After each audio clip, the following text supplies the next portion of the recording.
നമസ്കാരം. നമ്മളിന്ന് വളരെ വ്യാപകമായിട്ട് കാണപ്പെടുന്ന ഒരു അസുഖവും അതിനുള്ള ഒരു ഒറ്റമൂലിയാണ് പരിചയപ്പെടുന്നത്. അസുഖം എന്ന് പറഞ്ഞാൽ നടുവേദന, ഒറ്റമൂലി കരിനൊച്ചി. നോക്കാം നമുക്ക്. ഇതാണ് കരിനൊച്ചി. ഈ നൊച്ചി ഇനത്തിൽ തന്നെ 2-3 ഇനങ്ങളുണ്ട്. കരിനൊച്ചി, വെള്ളനൊച്ചി, നീലനൊച്ചി എന്നൊക്കെ പറഞ്ഞാൽ. നീലനൊച്ചി ഞാനും കണ്ടിട്ടില്ല കേട്ടോ. ഇത് കരിനൊച്ചി എന്ന് പറഞ്ഞാൽ നമുക്ക് എല്ലാവരുടെയും വീട്ടിൽ നട്ട് വളർത്തേണ്ട ഒരു മരമാണ്. ഒരു കമ്പ്, വെറുതെ ഒരു കമ്പ് വെച്ച് കൊടുത്താൽ ഇത് കിളിച്ചോളും.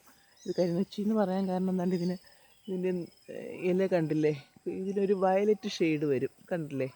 നല്ല ഭംഗിയാണ്. ഒരു അലങ്കാര ചെടിയായിട്ട് പോലും ഇതിനെ വളർത്താവുന്നതേ ഉള്ളൂ. ഒരു കമ്പ് വെച്ച് കൊടുത്താൽ ഇത് വളരും. ഇതിൻ്റെ പൂവ് കുറച്ച് മുകളിലാണ് എൻ്റെ പൂ നിൽക്കുന്നത് കാണാം. ഇളം വയലറ്റ് നിറത്തിലുള്ള ചെറിയ പൂക്കളാണ്. ഇതിന് മുകളിൽ കുറേ പൂക്കളുണ്ട്. അപ്പോൾ ഇതിൻ്റെ തന്നെ വെള്ളനൊച്ചി എന്ന് പറഞ്ഞൊരു വേറൊരു ഇനമുണ്ട്. കണ്ടില്ലേ, ഇത് വയലറ്റ് നിറം. ഇത് വെള്ളനൊച്ചി എന്ന് പറയുമ്പോൾ ഇതിന് ഈ ഒരു വയലറ്റ് ഷെയ്ഡ് കാണത്തില്ല, പച്ച നിറം തന്നെ ഉണ്ടാവുള്ളൂ.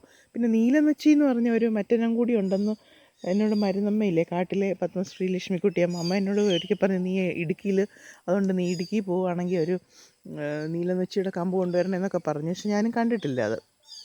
അപ്പോൾ നമുക്ക് പരിചിതമായ ഈ കരിനൊച്ചിയെക്കുറിച്ച് പറയാം. ഇത് നമ്മുടെ ലോവർ ബാക്ക്, അതായത് ലോവർ അബ്ഡമൻ, ലോവർ ബാക്ക്, അതായത് ഇടുപ്പിന് താഴെയുള്ള സ്ഥലങ്ങളിലുണ്ടാകുന്ന രോഗങ്ങളുടെ ഒരു സ്പെഷ്യലിസ്റ്റ് എന്ന് തന്നെ പറയാം ഇതിന്. നമുക്ക് നടുവേദന ഉണ്ടാകാൻ പല കാരണങ്ങളുണ്ട്. ആധുനിക ജീവിത ശൈലി കൊണ്ടാണ് പലപ്പോഴും ഉണ്ടാകുന്നത്. ഒരു 90% നടുവേദനകളും നമ്മുടെ തെറ്റായ ജീവിതശൈലി കൊണ്ട്, വ്യായാമം ഇല്ലായ്മ കൊണ്ടും അമിതവും അഹിതവുമായ ഭക്ഷണവും ഒക്കെ കൊണ്ടാണ് 90% നടുവേദനകളും ഉണ്ടാകുന്നത്. വളരെ ചെറിയൊരു ശതമാനം വൃക്ക രോഗങ്ങൾ കൊണ്ടോ അല്ലെങ്കിൽ നട്ടലിലുണ്ടാകുന്ന ട്യൂമർ കൊണ്ടോ ഉണ്ടാകുന്നുണ്ട്.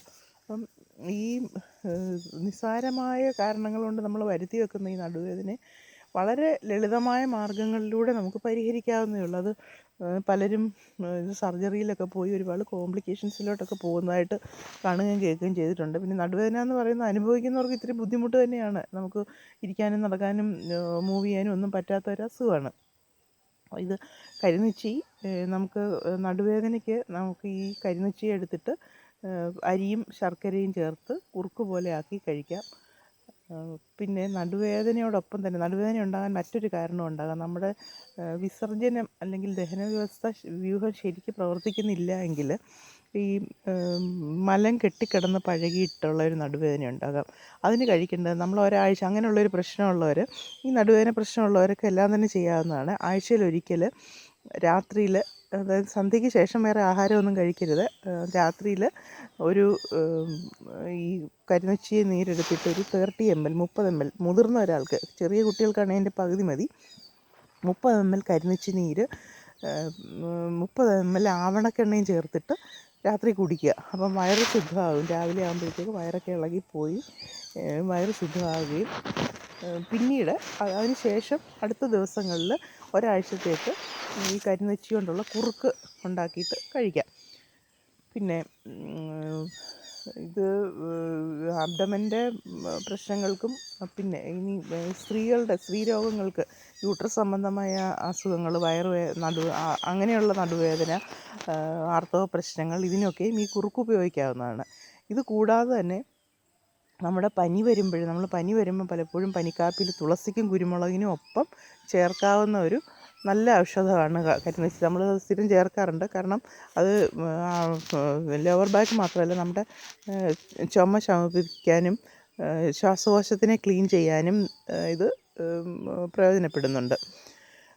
അതുപോലെ ഇത് പനിയുള്ളപ്പോൾ നമുക്ക് ഇതിൻ്റെ ഒരു പിടി ഇലയിട്ട് തിളപ്പിച്ച വെള്ളത്തിൽ നന്നായിട്ട് തിളപ്പിക്കണം. തിളപ്പിച്ചിട്ട് അതിനെ ഒന്ന് ചൂട് കുറച്ച് കൊണ്ടുവന്ന് നമുക്ക് പറ്റുന്ന ചൂടിലേക്ക് കൊണ്ടുവന്നിട്ട് അതിൽ കുളിക്കുകയാണെങ്കിൽ ദേഹം വേദന ശമിക്കുകയും ദേഹത്തിന് നല്ലൊരു സുഗന്ധം, നമുക്കൊരു വളരെ ഒരു ഫ്രഷ്നെസ് തോന്നുകയും ചെയ്യും.